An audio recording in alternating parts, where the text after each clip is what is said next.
So Berlin-born Dr. Michael Müller-Wünsch, better known as Müwu.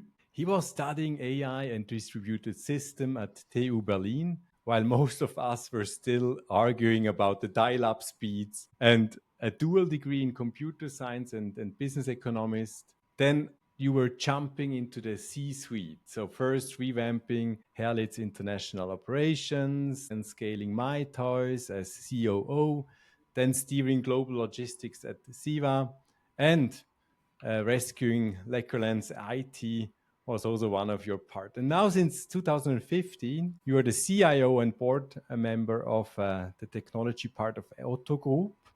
So where you have more than 2,000 tech experts, more than 100 AI products, and a mission to turn a catalog giant into a real-time retailer. You're a father of three and a diversity evangelist and still a coder at heart. So, hey, please welcome Dr. Michael Müller-Wünsch. Hi, Mark. Great to be here. Thanks, Michael. So you've lived through everything from catalog days to AI agents. And what I would like to ask you first is the most difficult question. What do you believe that most tech leaders still get wrong and you were surprisingly understanding right in the last years of experience? Well, in most cases in the discussions, I face the situation that it's all about technology in a deeper sense, like the infrastructure part of technology. And I believe it's far more than this. We have to consider as tech leaders how technology really impacts the business and even furthermore than the outside of an organization. That's definitely hard. And it's also a tough challenge to be on eye heights with other C-level members. But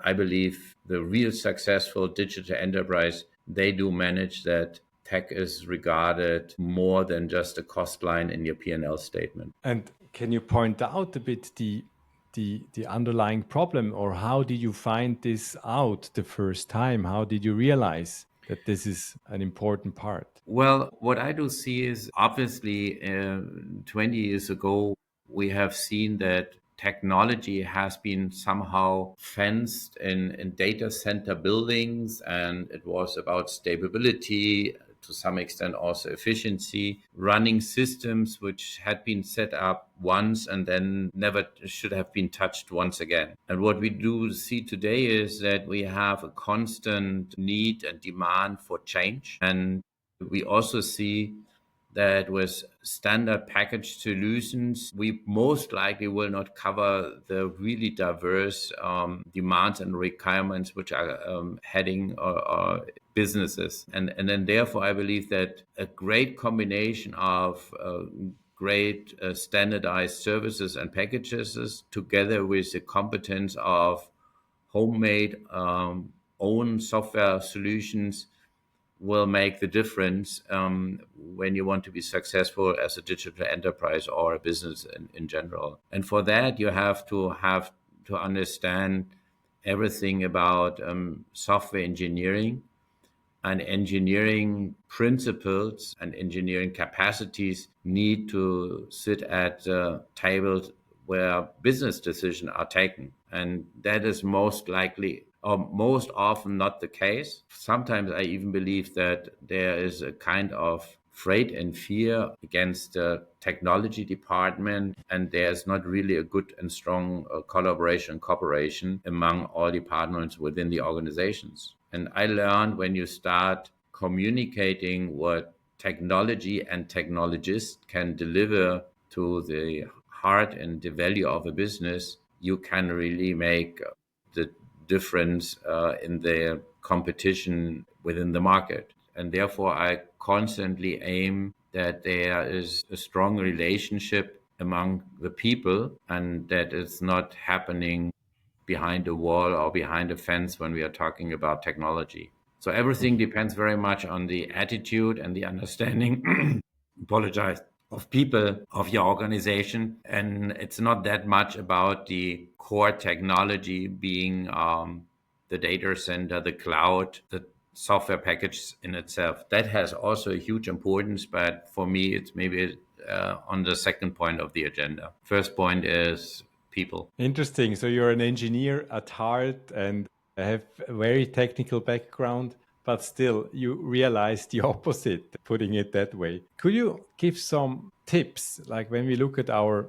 listeners, they are usually in regulated markets, they're leading their tech initiatives, C-level executives. They need to translate business to technology on a daily basis. And what would you give them as an advice to make sure that, let's say, the org chart is getting less latency, less feedback loops? Like, how can you make an organization more communicating or let's say better and faster communicating? Is it something you could give as an advice? Well, I believe that given that I started my last mandate here at OTTO a decade ago, it was a great decision of our owners to have a technology sitting on the C-level table. So we could really start from the top. So I do have some really amazing colleagues who are not technicians by discipline, but they are technicians by heart, in the sense that they very much appreciate what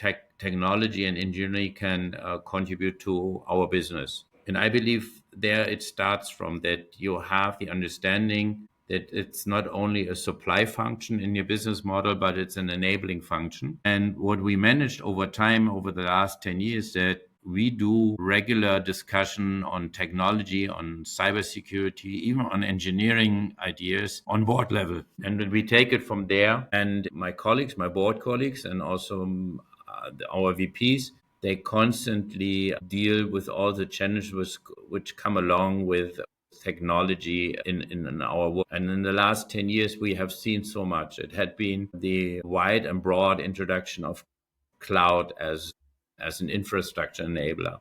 We have seen software development principles like all the agile frameworks. We have seen all the things which goes along, and I would like even call it the traditional AI. So what we are used to it. Now we have the newborn baby, artificial intelligence, and now even coming with agentic.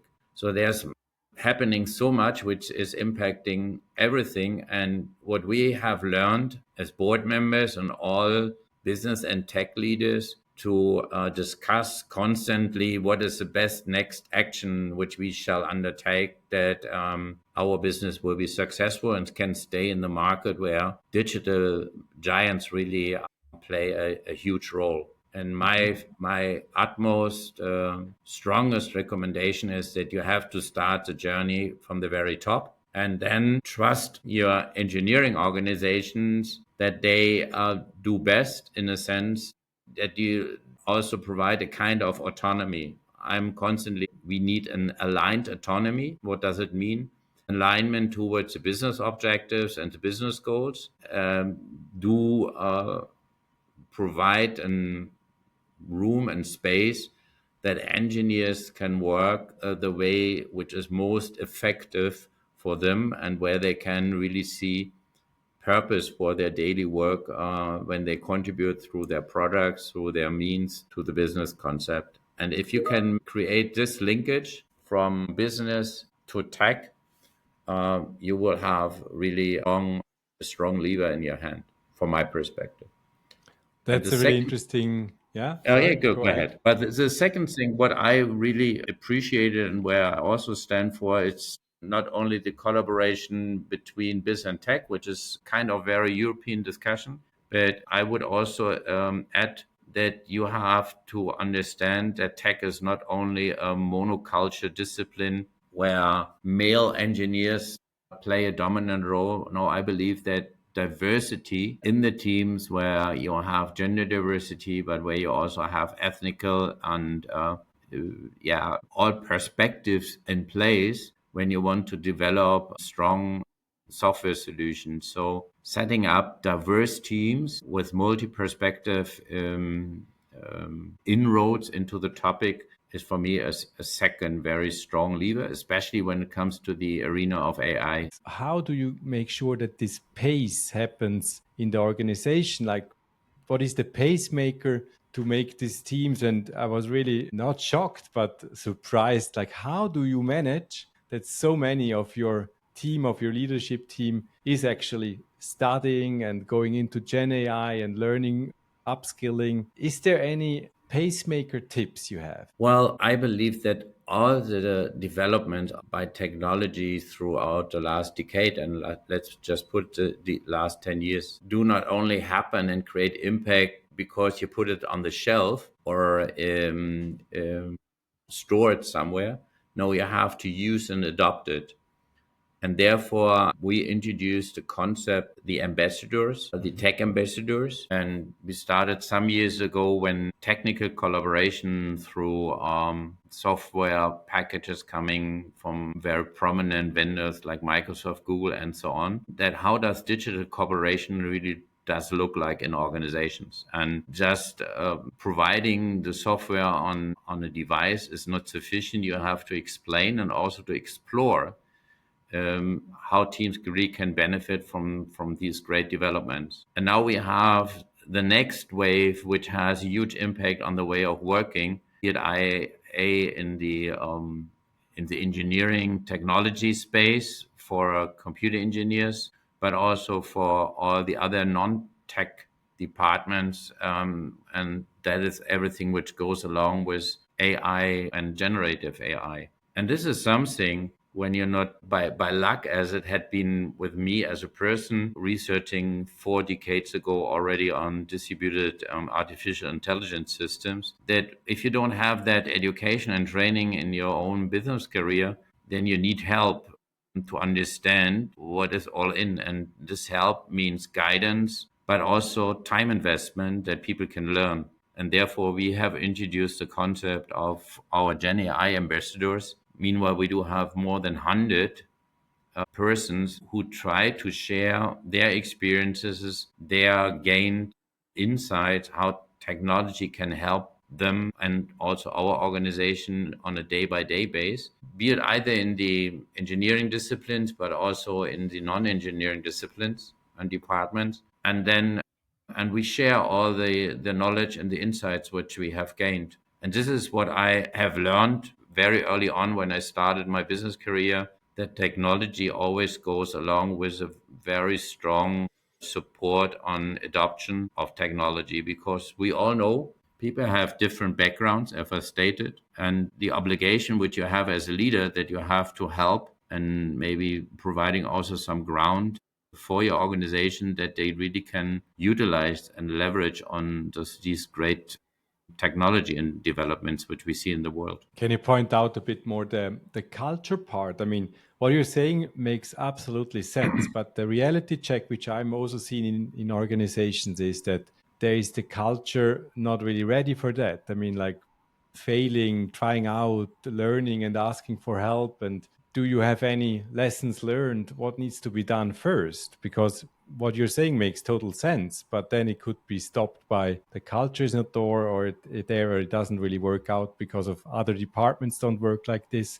How do you streamline it? Well, I usually use this example or try to encourage the organization that they have to work on that culture perspective. And what we all know, that it's quite easy to send out a newsletter on Friday. Technically, on Monday, we have to do something different. And we do have a new strategy. And then we learn that it will take a while till all processes are established, maybe the next half year or so. But we learn, and we have a very strong indications on that changing culture takes more than 2 to 3 years, that you really see the difference, and that you have all the automatic procedures and behaviors within the organization. So you have to be, or you are not in the position to be impatient and maybe try to change your strategy, your approach after a year. No, it will take longer. That you have to keep in mind. And the second thing is that, of course, you have to enter that journey,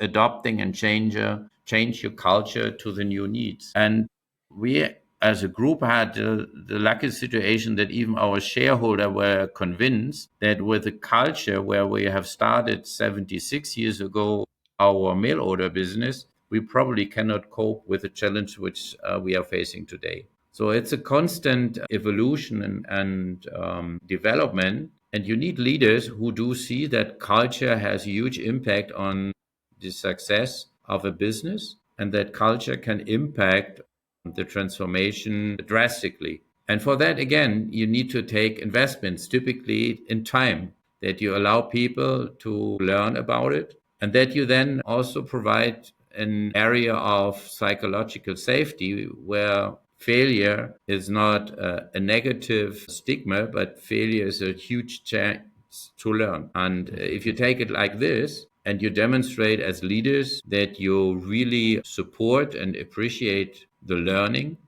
of individuals, the learning of the team, the learning and adoption of the organization. And then I think you have a great chance to stay in the business and and will be profitable and successful. This is what I would say. So never be impatient if you want to have culture change. That's a really interesting final note. The Gen AI Ambassador program you mentioned. So when I hear you, that's not only about like the technology changes. It's not only about this is the new skill I can teach you. So there must be more around it, which goes in exactly what you just said. It's about giving the failure attitude and the learning attitude. Could you point out a bit like the Gen AI Ambassador program? How did you set it up, or why is it so successfully? Well, everything with goes with artificial intelligence is for many people quite fuzzy and is maybe even frightening thing because there is something called artificial intelligence, similar to what we have with humans, where we're saying we have human intelligence. And what does it really mean? And if you're not in engineering who has a strong background on AI, you might be kind of overwhelmed about all the myth and the perspectives which comes, what is the potential of AI. And the only thing what you can do is explain, train, and generate trust into the capacities of the technology, but also to generate trust in the capacity of human beings that they use with a very strong perspective, that technology in a responsible perspective. So we all know that this technology has